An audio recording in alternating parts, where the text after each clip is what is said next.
தீருமே இம்மையே ராமவென் நிரண்டெழுத்தினால் வேத வேத்யே பரே பும்சி ஜாதே தசரதாத்மஜே வேத பிராச்சேதசாத் ஆசீத் சாக்ஷாத் ராமாயணாத்மனா யத்ர யத்ர ரகுநாத கீர்த்தனம் தத்ர தத்ர கிருதமஸ்த காஞ்சலி பாஷ்பவாரி பரிபூர்ணலோச்சனம் மாருதிம் நமத ராட்சசாந்தகம்.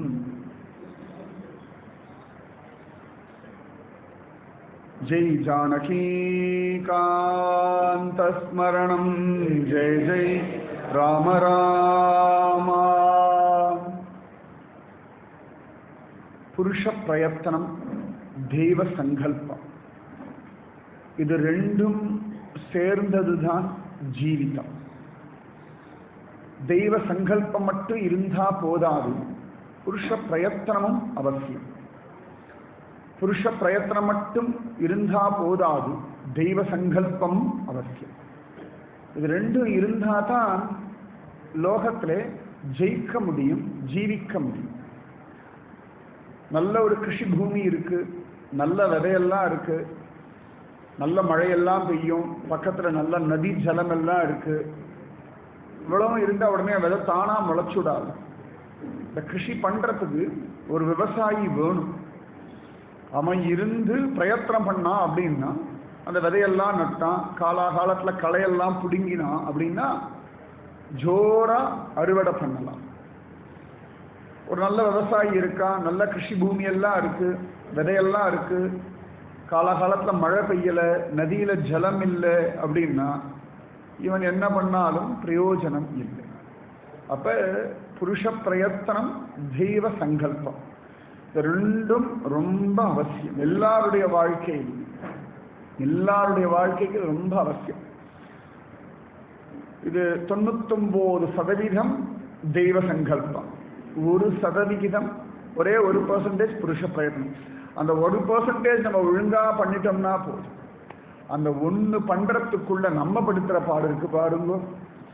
எனக்குன்னு எல்லாம் அப்படி தப்பாவே அமையிறது, நான் எதை பண்ணாலும் சரியா வர்றதில்லை, என்னை யாரும் புரிஞ்சுக்கிறது இல்லை, எல்லா பிரயத்தனம் பண்ணியும் பிரயோஜனம் இல்லை அப்படின்னு சலிச்சு போயிடும். இப்போ 2 நாளாவே சத்சங்கம் லேட்டாக தான் ஆரம்பித்தோம். முந்தா நேத்தி நான் ரெடி ஆகிட்டேன், அவா வரத்துக்கு லேட் ஆகிடுது. நேத்தி அழிச்சுட்டு போகிற மாமா வந்துட்டா நான் வரத்துக்கு லேட் ஆகிடுது, வெளியில் போயிட்டேன். இன்னைக்கு 2 பேருக்குமே பயம், கரெக்டாக ஆரம்பிச்சிடணும். 2 பேருக்குமே பயம். அவளும் 6:30 மணிக்கு வந்துட்டா, நானும் 6:30 மணிக்கு ரெடி ஆயாச்சு, அந்தாச்சு. அந்த 2 நாள் விட்டோட எஃபெக்ட் இன்னைக்கு 6:35 ஆரம்பிச்சிட்டோம். அப்ப பிரயத்தனமும் அவசியம். 2 நாள் லேட் ஆனதுக்கு காரணம் தெய்வ சங்கல்பம். நாங்கள் ரெடி ஆனோம், எல்லாம் பண்ணிட்டோம். அகஸ்மாதா எதிர்ச்சையா அப்படின்னு ஒரு பதம் உண்டு. எதிர்ச்சையா அப்படின்னா பகவத் இச்சையா அப்படின்னு அர்த்தம். பகவத் இச்சையினாலே லேட் ஆயிடுச்சு. சரி 2 நாள் லேட் ஆயிடுச்சு, இன்னைக்கு 7 மணிக்கு தான் அப்படின்னு சோம்பேறித்தனமா அவளும் வந்திருந்தா, சோம்பேறித்தனமா நானும் உட்கார்ந்துட்டு இருந்தேன் அப்படின்னா இன்னைக்கு பெருமாள் 7:30 மணிக்கு ஆரம்பிக்க வச்சிருப்பா. அது என்னடா பயல, நானா சங்கல்பம் பண்ணி 2 நாள் லேட் ஆச்சுன்னா நீயா சோம்பேறித்தனப்படுறையோ? பகவானுக்கு பிடிக்காது எது அப்படின்னா இந்த சோம்பேறித்தனம். லேசி மைண்ட் டெவில்ஸ் ஒர்க் ஷாப்ன்றோம் இல்லையா, சோம்பேறித்தனம் மட்டும் இருக்கவே படாது. அதனாலதான் நம்முடைய பெரியவாள்லாம் நம்மளை பிஸியா வச்சுக்கிறதுக்காக இவ்வளவு ஆச்சாரம், அனுஷ்டானம், சடங்கு, சம்பிரதாயம், பாராயணம், கோவில். ஒரு நாள் கூட நம்மளை சும்மா இருக்க விட மாட்டேங்கிறா. அப்பாடா அப்படின்னு விட மாட்டேங்கிறான். சரி மழை காலம் தானே, ரிலாக்ஸா இருக்கலாம்னா உடனே ஒரு கர்க்கடக மாசம், ராமாயண மாசம், ராமாயணத்தை பாராயணம் பண்ணுன்றான். சரி அப்பாடா ஆடி முடிஞ்சதே, ஆடி முடிச்சோம்னா ஆவணி வந்துடுறது. ஆவணி வந்துடுறோம்னா லைனா வந்துடுறது. ஆவணி அவிட்டம் வேற வந்துடும். அன்னைக்குதான் எல்லாம் பஞ்சகச்செல்லாம் கட்டிட்டு அன்னைக்குதான் பிராமணான்னு ஒரு பெரிய உணர்ச்சி வரும் பாருங்க நமக்கு.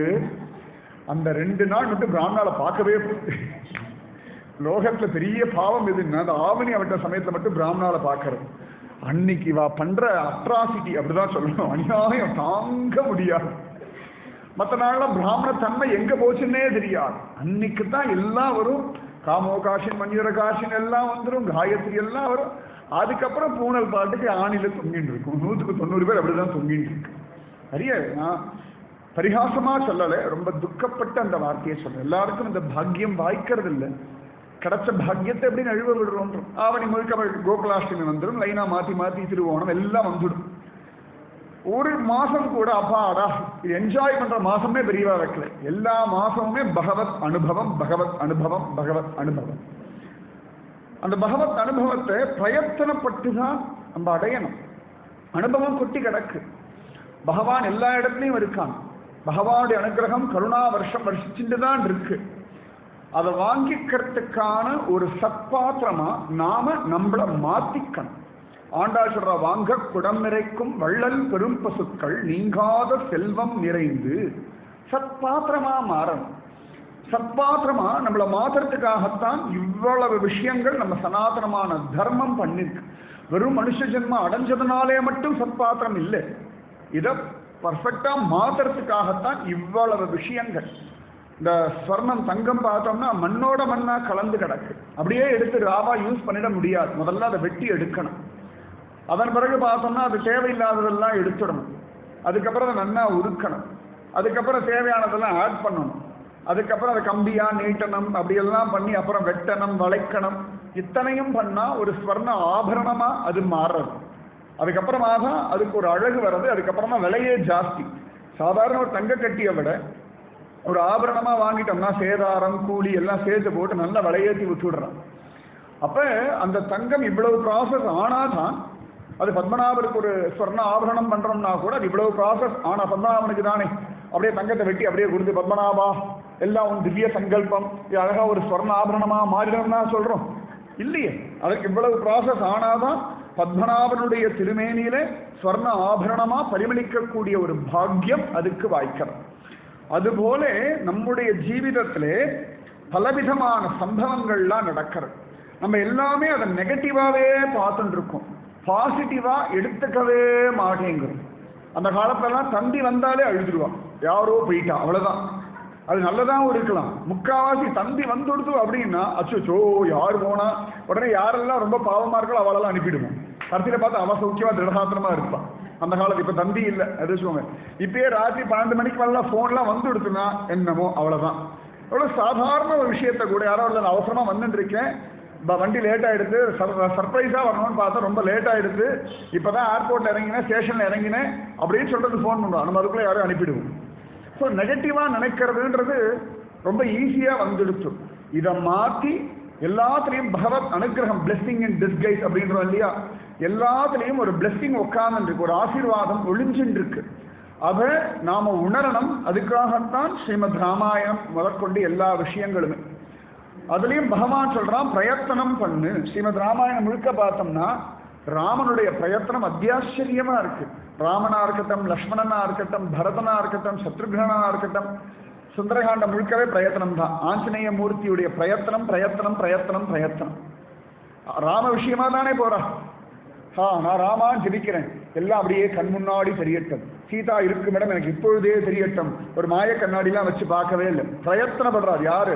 ஸ்வயம் ஆஞ்சநேய மூர்த்தி, சகலகலா வல்லவன், அவ்வளவு பெரியவர், எல்லா வேதமெல்லாம் கரைச்சு குடிச்சவர், சாதாரணப்பட்டவர்ல நவவியாக்கரண பண்டிதன் ஆஞ்சநேயமூர்த்தி. ஆனா அவரே சீதா மாதா எங்க எங்க எங்கன்னு தேடுற. ரொம்ப அழகா இருக்கும் சுந்தரகாண்டத்துல. தேடி பார்த்து களைச்சு போய் உட்கார்ந்து விடுறார். நாம சீதாவை பார்க்க முடியாது, எல்லாத்தையும் இழந்துட்டோம், அவ்வளவுதான், இங்கேயே பிராயோபவேசம் பண்ணி சரீரத்தை விட்டுடுவோம், இவ்வளவு நினைச்சுக்கிறார். திரும்பியும் கொஞ்ச நேரம் கழிச்சு தேடுறார். தேடி தேடி தேடி தேடி தேடி பார்த்து கடைசியில அசோகவனத்துல சீதை இருக்கிறத பார்த்துடுறார். அப்ப பிரயத்தனம் ராமாயணம் முழுக்கவே இந்த பிரயத்தன விஷயங்கள் நிறைய இருக்கு. ராமன் எவ்வளவு பிரயத்தனப்படுறார், ஸ்வயம் பகவான் தானே. மனுஷனா நடிச்சுட்டு தான் இருக்கார் திருவாள், மனுஷன் கிடையாது, மனுஷனா நடிச்சுட்டு இருக்கார். இருந்தாலும் அத்தனை பேர்கிட்டையும் சகாயம் வாங்கிட்டு சீத்தை எங்கே எங்கே எங்கேன்னு தேடுறார். இவர் நினைச்சிருந்தாருன்னா கடலையே வத்தடிச்சிருக்கலாம், ஒரு பிரிட்ஜ் வேற கட்டி, அதுவும் வானரங்கள் எல்லாம் சகாவா பண்ணிட்டு தேவையா சுவாமிக்கு? எதுக்குடான்னா ஒரு மனுஷ வாழ்க்கையில எல்லாருடைய சகாயமும் அவசியம். பிரயத்தனம் பண்ணாதான் ஒரு விஷயம் கூடும். இது நன்னா ஞாபகம் வச்சுக்கோங்க.